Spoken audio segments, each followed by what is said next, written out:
안녕하십니까. 자, 전국의 교정직 수험생 여러분. 자, 이번 시간은 이 교정학 요점 강의 시간이 되겠습니다. 자, 우리가 그동안 법령집이라든가 여러 가지 문제를 많이 풀었을 겁니다. 그렇지만은 핵심적인 내용을 모르고서 이 문제를 푼다는 것은 어불성설이 되겠죠. 그렇기 때문에 이번 시간에 요약, 즉 정리서를 우리가 한번 회독하는 그런 시간을 갖도록 하겠습니다. 형사정책 개관 이렇게 나와 있는데, 자, 우리가 교정학을 우리가 이루는 요소가 있습니다. 제가 왜 이런 말씀드리냐면 교정학을 처음 맞대는 그런 분들이 많거든요. 그리고 몇 번 공부를 했지만 소개 목적을 달성하지 못한 분들도 계시기 때문에 이번 시간에 교정학에 대해서 완벽한 이해를 하고 문제 푸는데 상당히 속도를 낼 수 있는 그런 기술을 배우는 시간을 갖도록 하겠습니다. 자, 우리가 이제 교정학 그러면은 두 가지 파트로 되어 있습니다. 자, 교정학 이렇게 되어 있죠. 자, 우리가 배우는 과목은 교정학 개론이에요. 개론이기 때문에 사실은 개론이라는 뜻은 포괄적이다는 뜻입니다. 그래서 시험이 원래 포괄적으로 나와야 됨에도 불구하고 법령과 그 다음에 핵심 이론 이렇게 두 파트로 나오고 있다는 것을 여러분들이 꼭 숙지해 주시기 바랍니다. 자, 교정학은 두 파트로 되어 있습니다. 첫 번째가 이제 형사정책론 그러죠. 형사정책론. 그 다음에 순수 교정이론이 있습니다. 교정이론. 이렇게 두 가지 파트로 되어 있다는 것을 여러분들이 우선 선언적으로 알고 계셔야겠어요. 그리고 항상 우리가 시험에 출제될 때는 이 교정 이론이 70%가 출제되고요. 형사정책론이 30% 이렇게 출제가 되고 있습니다. 물론 이 교정학 관련 법령이 되게 중요하죠. 70%입니다. 그래서 법령이 사실은 기본서나 마찬가지인 겁니다. 대부분 법령에서 출제가 되고 있고 그렇지만은 제가 저술한 이번 요약서는 법령과 그 다음에 핵심 내용을 모두 아우르는 그런 내용이 된다 이렇게 보시면 되겠습니다. 자, 여러분들 교정학이다 그러면은 교정학의 의미를 좀 알고 들어가셔야 돼요. 교정학이다 그럼 어떤 뜻을 가지고 있을까요? 이 교정이라는 것은 잘못됐다. 우리가 한문으로 쓰면 좀 어렵습니다. 사실은. 자, 이렇게 돼 있죠. 교정학 이렇게 돼 있는데 잘못된 것을 바로 잡는다 이런 뜻입니다. 원래 잘못된 것을 바로 잡는다 이런 뜻이에요. 바로 잡는다. 뭐 이런 뜻인데 교정이라는 개념이 상당히 포괄적입니다. 형사정책학의 일부로 우리가 공부를 했었는데 독립과학으로 우리가 자리 잡았다 이렇게 볼 수 있어요. 자, 이번에 자신 있게 여러분들과 함께 핵심 요약집을 공부하는데요. 제가 단언컨대 이 핵심 요약집을 지금부터 한 100번 정도만 회독한다면, 왜 그러냐면 이게 페이지가 240페이지밖에 안 되거든요. 그렇기 때문에 페이지가 작기 때문에 이것을 계속 회독을 하게 되면은 완벽하게 교정학 이론에 대해서 내가 습득할 수가 있습니다. 여기에다가 문제를 풀고 그 다음에 법령으로서 우리가 정리한다면은 100% 우리가 100점까지 우리가 다다를 수 있다 이렇게 확신하는 바입니다. 자, 이 교정학의 의미를 상당히 봤는데 그러면 이 교정학 속에 형사정책이 또 들어가 있단 말이에요. 그럼 형사정책은 어떤 의미를 갖냐면 이것은 범죄 예방, 범죄를 예방하는, 그죠? 예방하는 어떤 정책을 설정하는 그런 것을 형사정책이다 이렇게 우리가 파악을 하고 있는 거죠. 자, 여러분들 뭐 우리가 형법이라든가 형사소송법이라든가 이런 절차법, 그 다음에 실체법을 이미 공부한 사람도 있겠지만 이걸 공부하지 않고 우리 교도관 시험에 우리가 응시하는 그런 분들이 많습니다. 그렇기 때문에 이번 강좌는 뭐냐면 기본 개념을 완벽하게 소화하면서 그 다음에 끝에서 우리가 시험에 합격할 수 있는 그런 어떤 스킬, 이런 기술을 배우는 그런 시간이 되겠습니다. 자, 형사정책론과 교정이론 이렇게 되어 있는데 언급했듯이 30대 70이다 이렇게 되어 있고요. 형사정책론에서 포인트가 되는데 형사정책론은 여러 학자들이 많이 우리가 등장하고 있습니다. 왜냐하면 상당히 고전적인 성격을 가지고 있어요. 성격이 고전적이고 교정이론은 고전적이라기보다는 실용적인 성격을 가지고 있다. 상당히 실용적입니다. 이것은 무엇을 뜻하냐면 형사정책론과 교정이론이 완전히 다른 개념이 될 수도 있지만 어떻게 보면 명확하게 구분하기가 어렵습니다. 우리 법령도 28개가 있지 않습니까? 그렇지만 28개가 이게 형사정책에 포함될까 아니면 교정이론에 포함될까 이게 명확하게 구분하기가 어렵다는 게 문제가 되겠습니다. 따라서 여기에 대해서 오랜 다년간 연구를 한 저 같은 경우가 여러분들한테 어떤 것이 문제가 되고 어떤 부분에서 우리가 예를 들어서 임팩트를 줘야 될까 이런 얘기가 되겠죠. 여기에 대해서 정확하게 우리가 선별할 수 있는 그런 내용을 가지고 수업을 진행하도록 하겠습니다. 자, 여러분 교재를 쭉 보시면은 한 240페이지 정도 돼 있죠. 240페이지가 돼 있는데 자, 우리가 이 교재를 보시면요 어떻게 돼 있냐면 일단 교재 내용에 대해서 간단히 우리가 언급을 한 다음에 전체 내용을 살펴보는 게 좋을 것 같아요. 이 교재는 240페이지 정도 돼 있어요. 페이지는 240페이지입니다. 따라서 한번 회독을 하게 되면은 시험 볼 때까지 최소한 100회독을 할 수가 있습니다. 그래서 두께가 얇기 때문에 그렇다고 해가지고 누락된 내용이 있느냐 그건 아닙니다. 누락되지도 않았고 완벽하게 모든 내용을 소화하고 있다 이렇게 볼 수 있어요. 240페이지 정도 돼 있고 그 다음에 구성은 어떻게 되어 있냐면 이렇게 되어 있습니다. 첫 번째 형사정책론과 교정이론 이렇게 나누어져 있고 그 다음에 내용을 보게 되면은 일단은 핵심 내용이 이렇게 되어 있어요. 핵심 내용. 자, 이번에도 시험을 100% 그대로 출제가 됐습니다. 왜 그러냐면 이 교재가 20몇 년간 제가 정리한 내용이기 때문에 어떻게 보면 교정에 대한 역사를 여기다가 우리가 기술했다 이렇게 볼 수 있어요. 따라서 이 내용에서 벗어난 내용이 하나도 없었다는 것을 꼭 알고 계셔야 되겠습니다. 자, 핵심 내용을 공부하고 그 다음에가 중요한 게 뭐냐면 핵심 내용에다가 그동안 출제됐던 지문 있지 않습니까? 지문을 모든 것을 제가 지문을 여기다가 포함시켰습니다. 그만큼 이 교정학에 대한 어떤 흐름을 파악할 수 있는 그런 내용을 정리해놨다 이렇게 볼 수 있고 자신감 있게 여러분들한테 이 내용에 대해서 우리가 공부를 하도록 하겠습니다.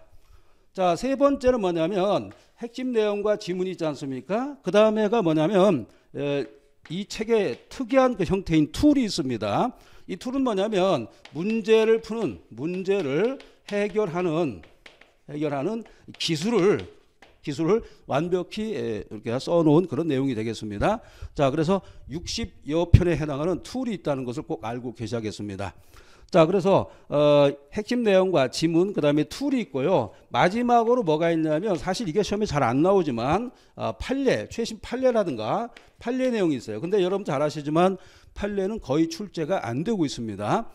자, 왜 안 될까요? 이유는 간단하죠. 다른 곳에서 문제를 내기가 바빠 죽겠는데 판례까지 낸다는 것은 다른 변호사 시험이라든가 경찰 시험이라든가 아니면 다른 어떤 시험을 따라간다 이렇게 볼 수도 있어요. 그래서 가급적이면 판례가 출제가 안 되고 있다는 것을 여러분들이 기억을 하면서 공부를 하셔야겠습니다. 알겠죠? 자, 우리는 문제 흐름, 그 다음에 출제위원회 어떤 포커스를 완벽하게 이해하고서 그런 다음에 문제를 풀어야지 일반적인 그런 공부 내용으로 공부하면 안 됩니다. 예를 들어서 일반 행정직이랄까 경찰이랄까 이쪽으로 여기에 맞춰서 우리가 공부한다. 이건 어림없는 얘기입니다. 교정 이 직에 특별한 어떤 예시가 있습니다. 거기에 맞춰서 공부를 해야지. 그러니까 이 교정직에 특별한 형태가 있단 말이에요. 여기에 맞춰서 공부를 해야지. 다른 직렬의 흐름과 똑같이 공부하면은 낭패를 볼 수가 있다는 겁니다. 자, 우리가 봅시다. 2024년도 교정학 시험을 딱 봤을 때 어떻습니까? 조문 법령에서 상당히 어렵게 출제가 됐단 말이에요. 그죠? 앞으로 그런 추세는 계속 이어질 거예요. 왜 그러냐면 다른 직렬하고 뭔가 차별화가 돼야 되거든요. 다른 직렬에서는 법령에 대해서 그렇게 구체적으로 나오질 않습니다. 그렇죠? 그리고 판례 위주로 나오는데 우리 시험은 다르다는 거예요. 판례는 거의 0%죠. 0%고 99.9%가 바로 조문과 그다음에 어떻습니까? 이 학설 중에서도 학문입니다. 누가 뭐를 주장했고 이런 거죠. 그래서 범죄 이론이라든가 이런 이론이 한 30% 접목해서 출제가 되기 때문에 여기에 맞춰서 공부를 해야 된다는 겁니다. 아시겠죠? 자, 저와 함께 공부한다면은 우리 교정 학 개론 100% 100점을 맞을 거로 확신하는 바입니다. 여러분들이 같이 이제 보시면 알겠지만은 이 내용이 상당히 농축되면서 빠짐이 없습니다. 제가 지난번에 법령 강의하면서도 말씀드렸죠. 그다음에 기출문제 풀이하면서도 말씀드렸죠. 뭐냐면 문제를 볼 때 우리 교정직 시험에서는 큰 틀을 가지고 문제를 낸다는 거예요. 예를 들어서 암수 범죄다 그러면 암수에 대한 어떤 큰 틀, 그죠? 절대적 암수냐 상대적 암수냐 이런 걸 가지고 문제를 내지 아주 구차하게 어떻습니까? 이론적인 문제에서는 구차하게 내지는 않습니다.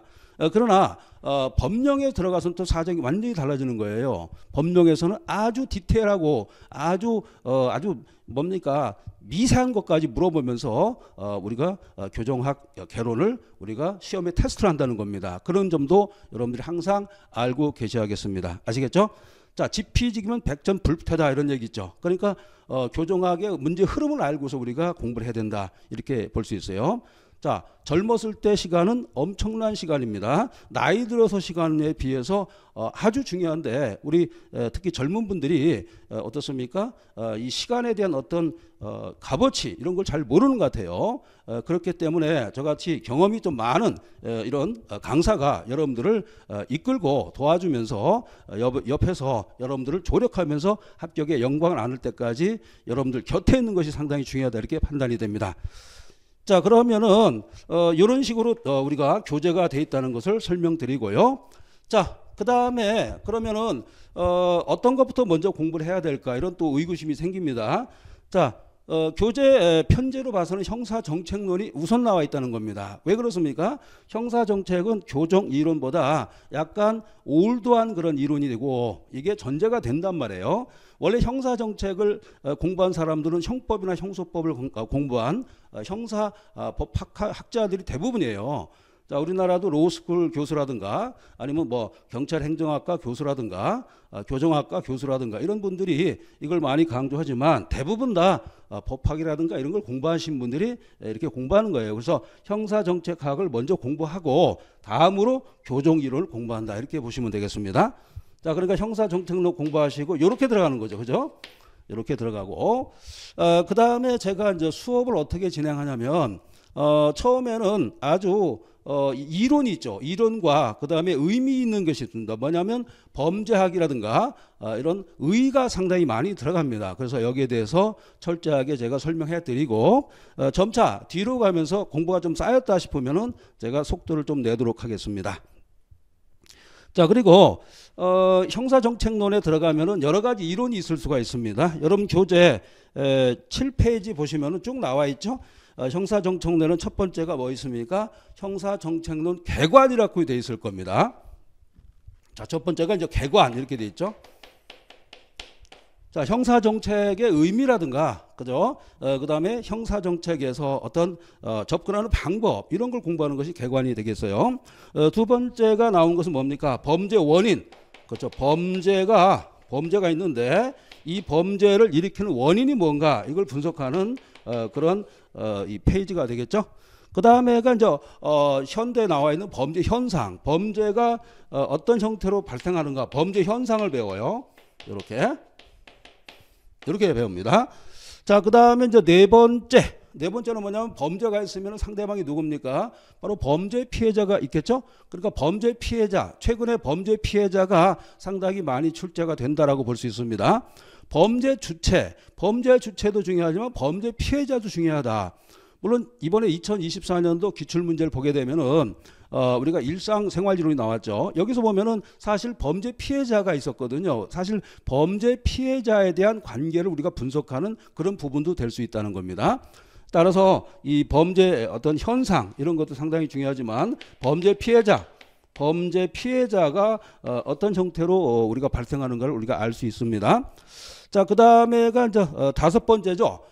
우리 형사정책은 아까 모두에서 제가 말씀드렸다시피 형법이라든가 형사소송법 학자들이 많이 이것을 전공한다고 그랬죠.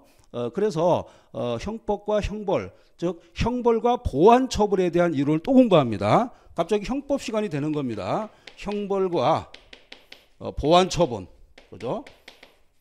여기에 대해서 우리가 공부를 하게 된다는 거죠. 형벌과 보완처분은 어떻습니까? 형법 같은 경우는 372조로 규정되어 있습니다. 가장 중요한 것이 뭡니까? 형벌과 보완처분입니다. 범죄가 성립하려면 어떻습니까? 구성요건에 해당하고 그 다음에 위법하고 책임이 있어야 돼요. 그렇지만은 그러한 모든 요건을 갖추지 않더라도 보완처분에 해당하면 보완처분을 우리가 할 수가 있다는 겁니다. 이것이 형벌과 보완처분 이론의 골자가 되는 것입니다. 자, 그 다음에 자 그렇다면 이런 범죄가 왜 발생하는가? 그 다음에 어떤 징조가 올 거 아니겠습니까? 여기에 대해서 우리가 공부하는 것이 바로 범죄 예측이다. 이렇게 볼 수 있어요. 6번째가 이제 범죄 예측. 범죄 예측에 대해서 우리가 공부한다. 이렇게 볼 수 있죠. 자, 여러분들 범죄 예측을 하게 되면 어떤 좋은 점이 있을까요? 바로 범죄를 예방할 수가 있다는 겁니다. 이러이러한 사항이 있으면 이러이러한 사항이 범죄가 발생할 수 있다. 이렇게 생각하면 어떻습니까? 범죄를 예측해가지고 미연에 방지할 수가 있죠.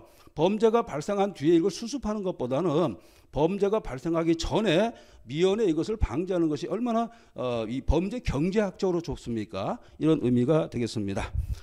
다음으로 이제 7번째가 소년 범죄를 다룹니다.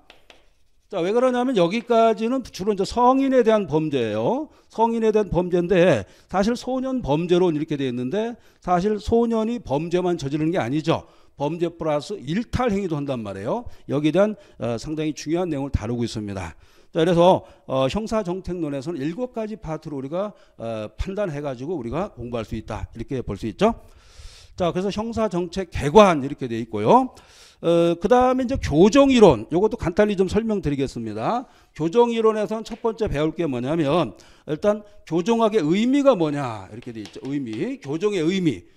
잘못된 것을 바로 잡는다 이런 뜻이라고 말씀드렸죠. 그것을 어디서 하느냐? 교정시설에서 합니다. 시설 내 처우죠. 그렇지만은 최근에는 시설 내 처우 말고 어떤 사회 내 처우라든가 사회적 처우가 상당히 우리가 호응을 받고 있습니다. 유행처럼 번지고 있다 이런 얘기죠. 반면에 미국에서는 어떻습니까?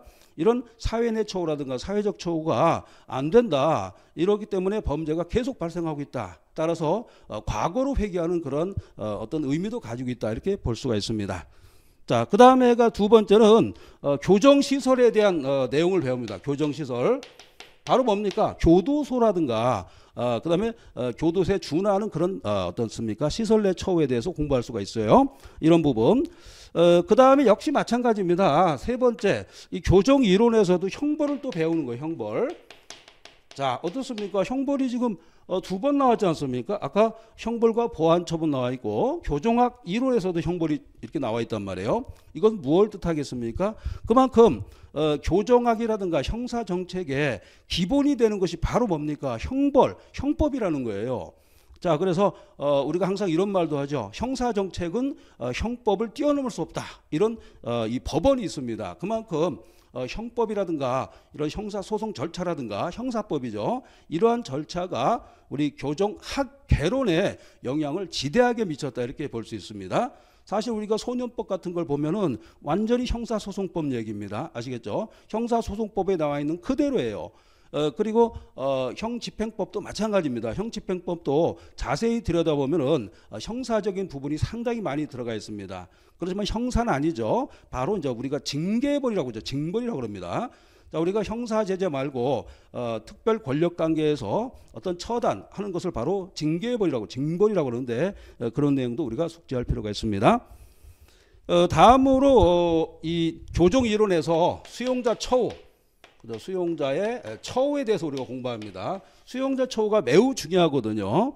수용자 처우가 사실 핵심 포인트인데 그렇기 때문에 수용자 처우에 대한 형집행법이 20문제에서 14문제, 12세 문제가 나온다는 거예요. 얼마나 많이 나옵니까? 그죠? 대부분 형집행법 문제인데 그렇다고 해가지고 다른 법이 안 나오느냐? 다른 법이 나옵니다. 2세 문제가 나오기 때문에 거기서 불이탈을 맞고 점수가 완전히 다운되는 경우를 많이 봤습니다.